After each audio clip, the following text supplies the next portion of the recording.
I've played a lot of Tetris in the past couple of years, initially as a way to pass time on my phone while I was in college, and then almost to a near obsession when I got into Puyo Puyo Tetris 2 and learned how to get really good at it. I still have a recording of the very first time I ever landed a spike in a versus game when I was playing against my brother, and that might also explain why he never wants to play with me again after that. I also spent a really good chunk of time on Tetris Effect as well, since it was so feature-rich from classic score to a boss raid mode, and there was this one other section out there called Master Mode that would insta-drop the blocks at the bottom of the well, and you have to clear 300 lines. I wasn't too great at it, but every once in a while I'd just try out the 30M speed just because it was so fast that you can top out in like 10 seconds. Regardless, I was fascinated by this Master Mode, or more appropriately, the idea that you can even play Tetris much faster than you should be able to and still kick ass at it. However, if you go back to like the 90s to early 2000s and look at some of the other games that BPS and Nintendo were making, the games they were shipping had elements that did make you faster, and they definitely were still fun to play, but they didn't really offer that kind of speed that I was looking for. Or at least that was the case until I was browsing around the Games Done Quick playlist, and I found this one game that I've never seen before.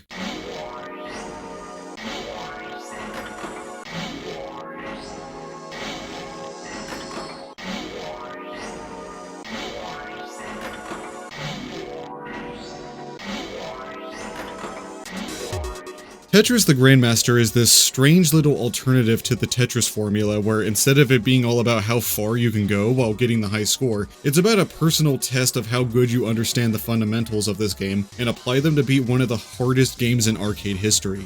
Now, it would be just simple to say that TGM is just a harder version of Tetris, and then we could end the video right here. But it's not really that simple, because the difficulty is very context-heavy here. Like, obviously, the original Tetris can't go a lot faster than what we have now, but it's not like you're seeing these modern players dominating the competitive NES Tetris scene. And that's simply because these two games do not play the same. There's a lot of terminology in the Tetris series, and we're not going to be covering them all. We're not even going to be covering the differences between every TGM game because Terror Instinct's rating system is a long and boring explanation, and TGM 4 is interesting. But both of these games have a couple of things going for them that improve on earlier concepts, so if you see that I left some stuff out, it's a good chance that I'm saving it to talk about these games. Before we get into what makes these kind of games so special though, we have to go through a lot of important concepts here. So going back to the NES Tetris, you definitely might have heard about the kill screen where the pieces move one grid cell per frame, which makes it impossible to play without hyper tapping, which is this little technique where you tickle the bottom of your controller all freaky-like so that you can get multiple inputs. It also required precision to play as well, since the second your piece hits the ground, it's locked in, so you can't really move it anymore.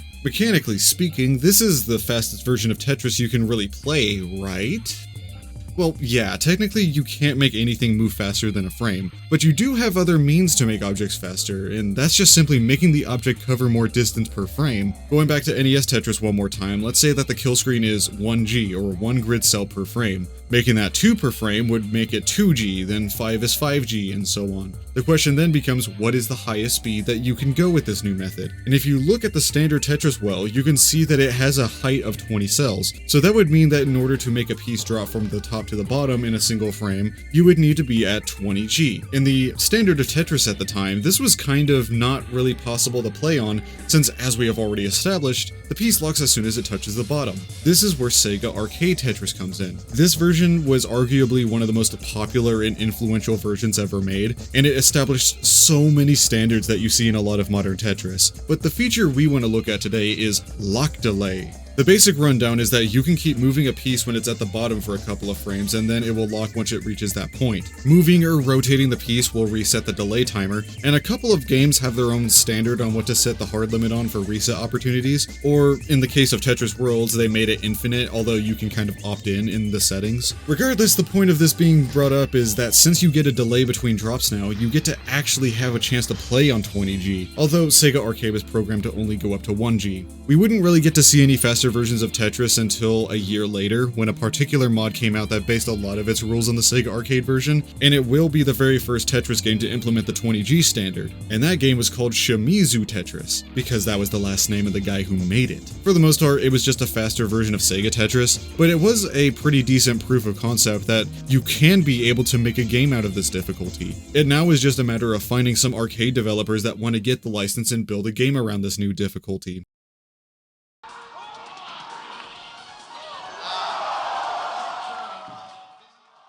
So Street Fighter 2 came out, right? And a lot of the original development team left Capcom to make SNK games like Fatal Fury, but a couple other developers not too long after wanted to leave Capcom to make a new development studio called ArmTech KK, but I guess even then the people working there realized the name sucked ass, so instead they just make an anagram out of the first name of the studio's founder, and in November 1st, 1995, Arika is founded and spent a lot of their first years making Street Fighter EX, and then Street Fighter EX2, and then their very third title ever made in 1998 was Tetris the Grandmaster. There's a lot of differences between the Sega arcade version and TGM despite essentially copying a lot of elements from the former, such as the positioning of the tetrominos to the lock delay, but this game plays very different from all the other games, at least in comparison to what we were covering. This mostly has to do with how the game allows input buffering for both the position and rotation of your piece, which can be a lifeline in level 500 when some pieces can get snagged if it's spawned in the middle. This was also one of the first Tetris games to introduce a ghost piece, which might seem a little redundant in a game where the pieces are so fast that you don't even get to see it anymore after a while, but in the early game, it's a pretty neat mechanic that can help you out. Like, sure, it takes away the precision element that old Tetris had when you don't even have to think anymore about where your piece might end up, but that's now one less thing that you don't have to worry about, so you can go all out on giving that brain power into stacking really fast. Anyway, the goal of TGM is dirt simple. You have to clear 999 lines while getting enough points to get the S9 rank, all within a time limit so that you can get the illustrious Grandmaster rating. This can be done in many ways. Obviously, clearing lines will do the job, but also dropping a block can work as well, with the exception of every 100 levels where you have to do a line clear to move on. The big obstacle you're going to have as a player for this game specifically is not even really the speed, but the line clearing animation, since it took nearly a whole second to play through every time. In a game that's all about trying to beat the game as fast as possible, there is an astronomical difference between getting back-to-back Tetris clears over chaining singles all game. That time difference will make or break a GM run if you're forced to do enough of them, even if you're still a really fast player. And like, yeah, obviously getting a Tetris clear will make you win better. So does NES Tetris. That's kind of a no-shitter, right? Well, no actually. Sometimes in NES Tetris, it's a bad idea to fish for Tetris clears, because you always run the risk of a piece drought, which is a little quirk in a true randomizer where you have a chance of the piece you need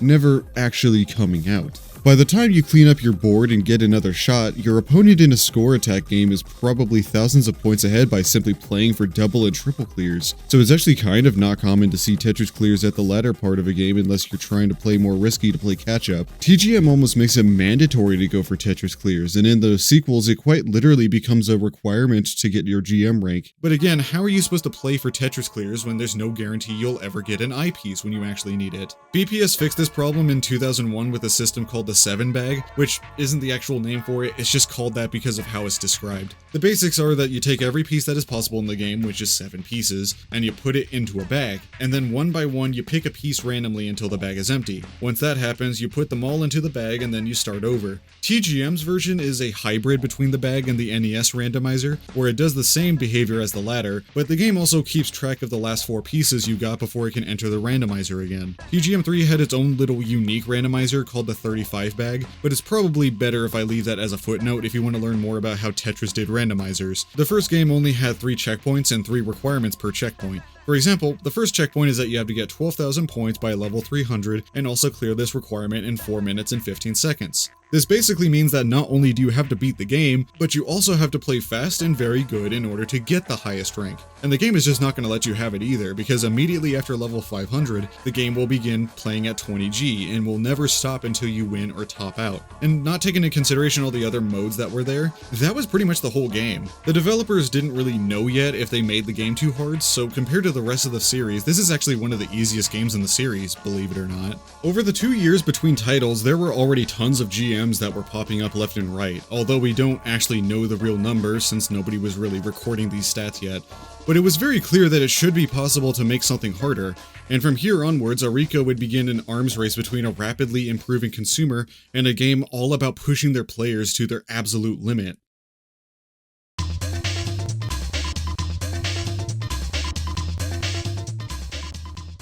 Tetris the Absolute the Grandmaster 2, or TGM2, came out in October of 2000, and would get a Plus version upgrade 2 months later that is referred to as TAP. There's just so much content that is in the Plus version, such as TGM Plus, where you start to get garbage lines on top of your regular game, doubles where you can play with another player to clear a big board, and the introduction of a very special game mode that most people remember this series for, but we're saving that for later. This also was the first game to implement a version of hard dropping called Sonic Drop, where you can make the pieces fall down faster, but they don't also insta-lock like they do in hard drop. The line clearing also didn't have a long-ass animation anymore either, so these two little tweaks to the gameplay allowed you to play much faster than you did in TGM1. The only catch is that in order to make the game easier, they also had to make the game extremely difficult. This mostly had to do with how they revamped the rating system to have a lot more variety in how you're supposed to clear the game than you did in the first game. Because as you might have already seen in the first game, all you needed to get a grade up was to get enough points. This new system would change a lot of that to be a lot more strategic. There's a whole discussion about internal points, decay, and all that kind of boring shit, but all you really need to know is that as you clear lines, an invisible number goes up relative to your grade, and when you reach the max number, it goes back down to 0 and you rank up. However, as you get higher in rank, a little fuck you mechanic shows up that reduces the internal points of your grade over time, which forces you to play a little more strategically in the late game so you can farm rank ups faster. It's a very oversimplified explanation, and I'm sure that a couple of GM vets will be sure to let me know that, but as long as you stack high and stack fast, you'll be on your way to GM. Although not really, because the conditions as well got very complex with the grading. So, not only do you have to get to G9 before you clear 999 lines like you did in the first game, if you want the true GM rank, you also have to clear a time split every 100 levels, along with a new condition where you have to get at least one Tetris clear per 100 levels until it becomes 2 at level 500 onwards. For the first 500 levels, you have to beat every time split in 65 seconds. At line 500, you have to be more than 2 seconds faster than your average split, until level 600 where you have to now beat every split 2 seconds faster than your previous split, essentially making you have to beat the game in less than 8 minutes and 45 seconds. Do you also want to know a really cool mechanic that starts to appear after line 500? You won't immediately tell the difference because it's already expected to be at the point where you have to play at 20G, but as you get farther in the game, you can slowly realize that the game is removing any and every frame that can give you more time to react every 100 lines. And by everything, I mean everything. The line clear animation gets faster, the pieces show up faster after every lock, and if you get even lucky enough to go to level 900, the lock delay goes from 30 frames to 17. And you have to go through all of that just to find out that you're still being graded in the credit sequence. Not only is it still at the highest intensity, but the blocks will disappear when they lock in too, so now you have to play invisible Tetris for a whole minute. It isn't until you survive the sequence and clear 32 lines while in it that the game will reward you with Orange Line GM, the highest possible rank in the game. Now, for the most part, the game modes that we were just talking about kind of just get a little bit more unique, but they don't really change too much afterwards, except for like TGM3, which kind of had a very, very weird system of how they did their ruling and grading. But we're not going to be talking about that because I want to use TGM3 to talk about the Versus mode.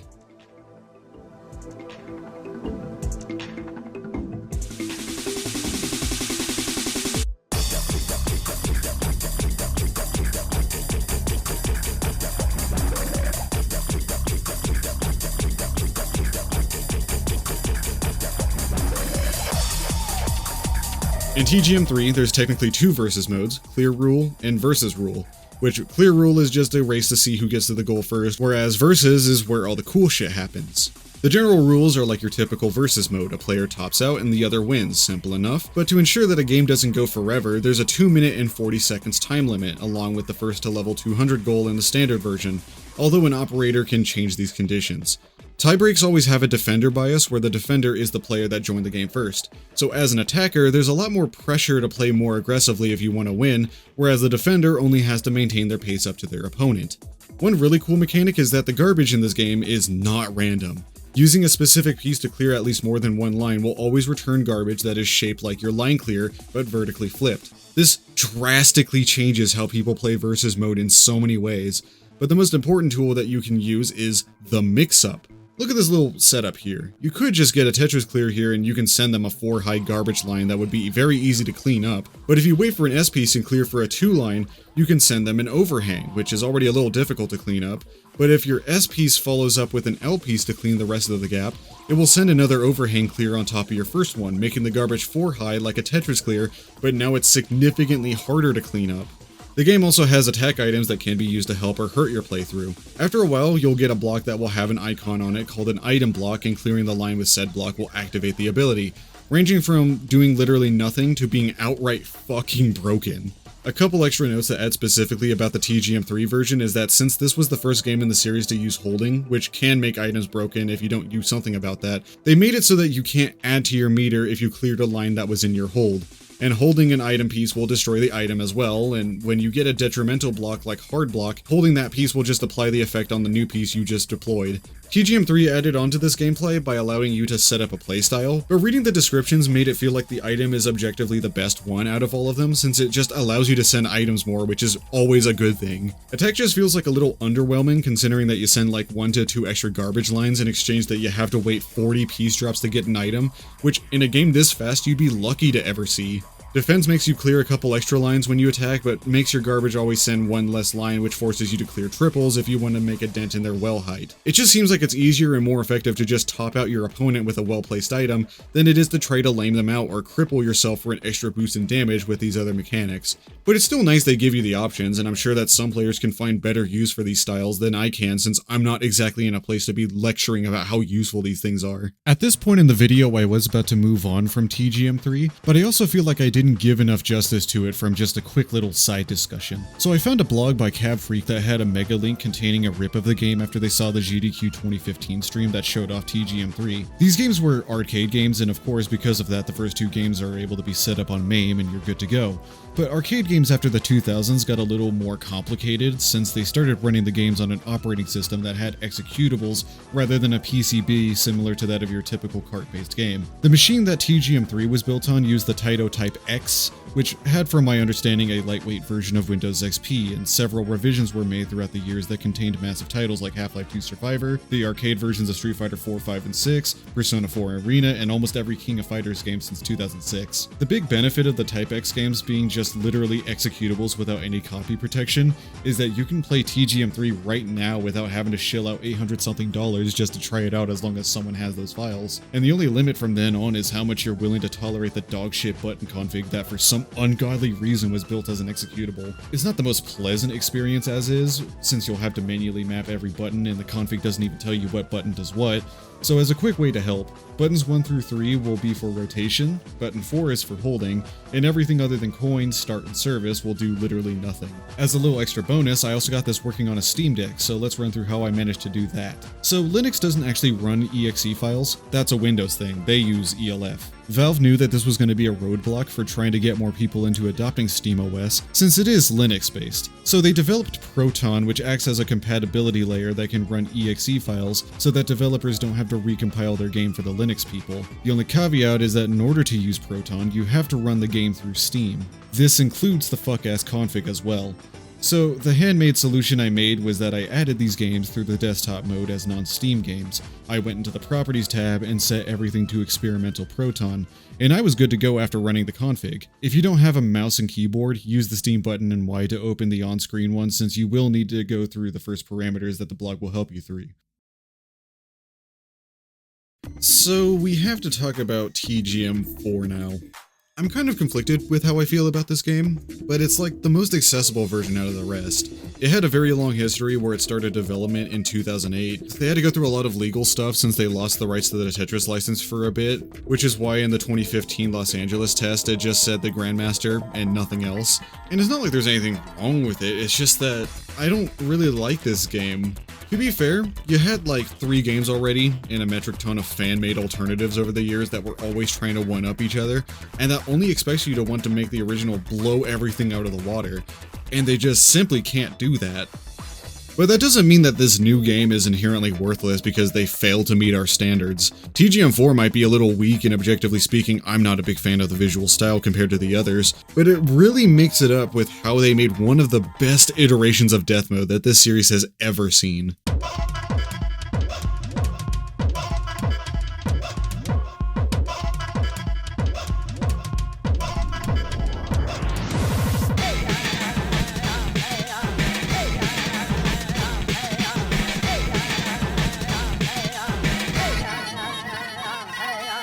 So starting with tap, there was this mode called TA Death where it just plays like master mode, but it begins at the 20G speed. This, followed by more aggressive frame adjustments compared to the base game, makes this one of the hardest versions of TGM possible. But Arika also tried to find new ways to make even this mode a lot harder. They also have new names every iteration, so I'm just going to refer to all these modes as Shirazei now because that's what they called it in Terror Instinct. Speaking of, not only does Terror Instinct's mode have all these aggressive speeds that Tap had, but now you have to clear 1300 levels with some checkpoints called Torikins, which ends your run immediately if you don't clear them. This is followed by the last 300 levels, changing the blocks to resemble the Electronica 60 version of Tetris, which makes all of the pieces monochrome.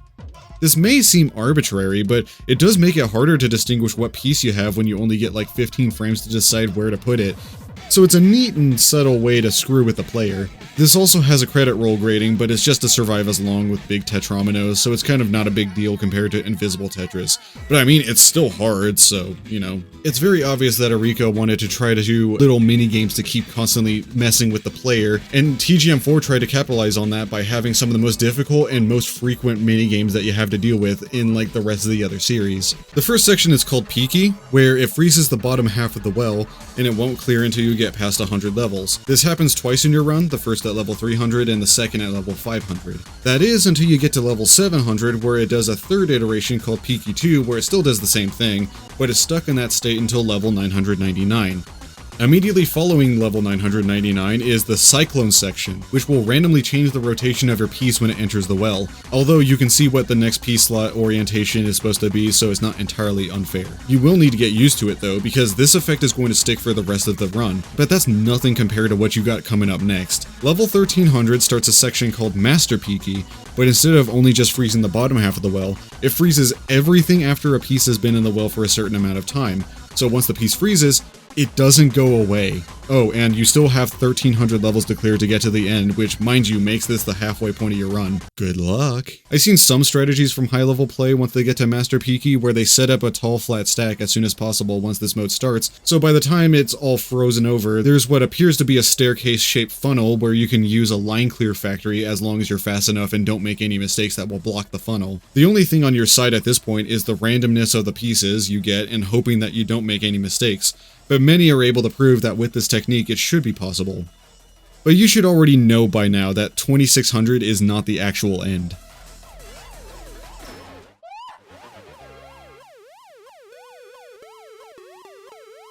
What does that mean? Huh? My heart's racing. Huh? Explain. Stepping back one piece at a time.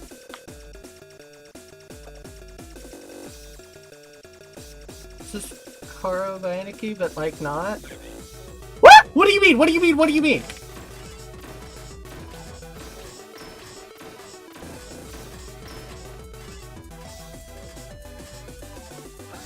I guess the machine is wise. What? No, no, no! What effect?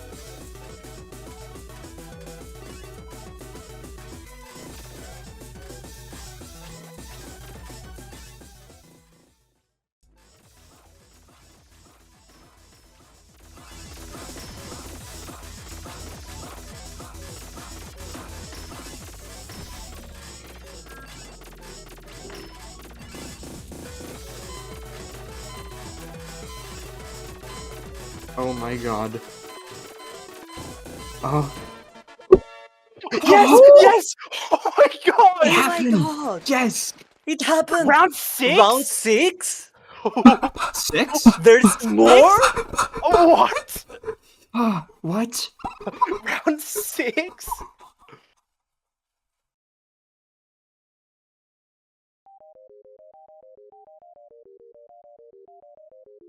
While I may not personally like TGM4, we almost didn't get it. There was no incentive from the big bodies to really greenlight this game or give it any chance to because there was a complete oversaturation in the market by the time TGM4 was being shown around in Los Angeles. It kind of got its ass kicked to Tetris Giant, and if I had to guess, it had to do with its honestly really cool presentation. But it's also more likely that there was barely any presence outside of a couple die-hard communities. These two games still got very warm receptions when they got showcased, but TGM4 was just not close to what people seemed to really want out of the series at the time. I still think it's very important that we got it though. For a lot of people in the US back then, you either had to take a trip to a Japanese arcade and you had to spend even more money for this game, or you had to buy a board import for like $700. Neither option is a viable solution, and Arika knew this, which is why they made those arcade archive releases. All those people could have just played NES Tetris or all the other iterations that came out over the years, but they still go after TGM specifically because it offers an experience that you can't just imitate. You could argue as well that Tetris Holding just doesn't make games like these anymore, which sounds like hyperbole, but if you've ever seen the Tetris guideline standards, you would know just how anal Tetris Holding is about what goes into their games nowadays. This is why in TGM3 onwards you hear Classic and World Rule being brought up a lot, since they were basically required to include that standard that Hank Rogers and Alexei Pashitnov wanted, rather than what would allow games like these to stand out. I mean, I still really like these developers and all the work they put in to make one of the best games ever made, but I'm only thinking about how this made the Tetris brand so bland. Like, go back to the 90s and you had Tetris 3, Bombliss, Battle Gaiden, Weltris, and even Hatris. And then the 2000s hit, and that kind of innovation, with the exception of a very select few approvals, really ever hit the market. So the fact that we are even here right now able to get TGM4 running on my PC is a really big fucking deal, but it's probably not gonna happen again. At the same time, that doesn't imply that the standard is automatically bad, because Tetris is still a really good game, and I own like 7 versions of it because it never got old for me. And if I was really in such a high demand for innovation, I don't have to look for Tetris to fill that void, as long as there's a game developer out there that shares that same mentality and wants to offer something new, or maybe even offer some new representation for a less respected IP in the genre. These games don't have to make $1 billion, they just had to be something that someone out there even bothered to play and likes playing it. I was super happy that like the community had finally grown up, right? Like in some sense, I think Mihara himself, like Senpai, finally noticed us, as it were. He thought of the Western community as just a bunch of like clone developers, like a bunch of delinquents, leeches on the back of his great series. I'm putting words in his mouth here. Who knows to what extent I am correct or incorrect. We had a clear example of the best that he could have hoped for anybody to approach his game, right? Like anybody who gets Grandmaster in TGM3, it's undeniable. It's a hard feat. It commands respect even from Mihara himself. So I think it's a moment where the community really did mature and become recognized as a valid part of the broader TGM community, really a bridging of Japan and the rest of the world, and not just thinking of this as separate communities that have, but acknowledging that, you know, there is a worldwide market for TGM. Again, has to burst immediately. Full meter though! Full meter! He's gonna have to use. Oh, he can't! No burst! So smart! Oh my So god! smart! Genius! So smart, he couldn't burst because of the super. But Washiga thinks it's over! Knockdown! He won the last round! And Ogawa doesn't care! He still got 65%! Oh my god! Washiga, no! Washiga, not like this! What are you What standing are you up for? standing up for? Why? Oh my god! Washiga thought it was over and stood up, and Ogawa gave him no remorse! That is exactly what happens. Don't have celebration. Pop off! Oh my god!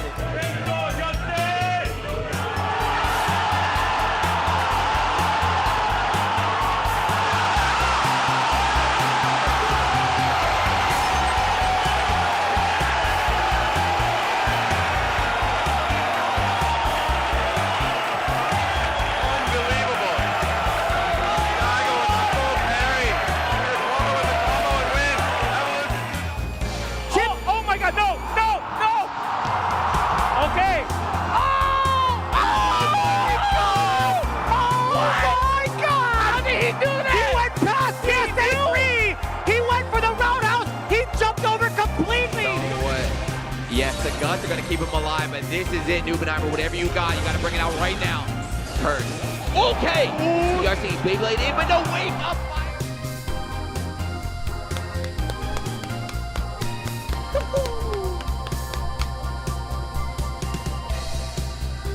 I punish swings. Hey, don't talk. Don't talk. That was a punish. Don't talk. That was a punish. punish. You push the button. I punish you. I'm pushing the button. Don't push the button. You won't get punished. Stop doing it, okay? Yeah, I know it's very easy to see that I'm the best player. I think Beef, Yeah. I think Beef should thank me for my idea because this is gonna be this video is gonna get so many views. I want everybody to see me bend over. Pretty sure. Please do it. This upped the entertainment like 10 times. Thank you. Thank you. Shut up. Matter of fact, eat it, nigga. Eat it, nigga. 5-zip. Hey, yo, man. He did whatever he wanted in the match and it worked out for him.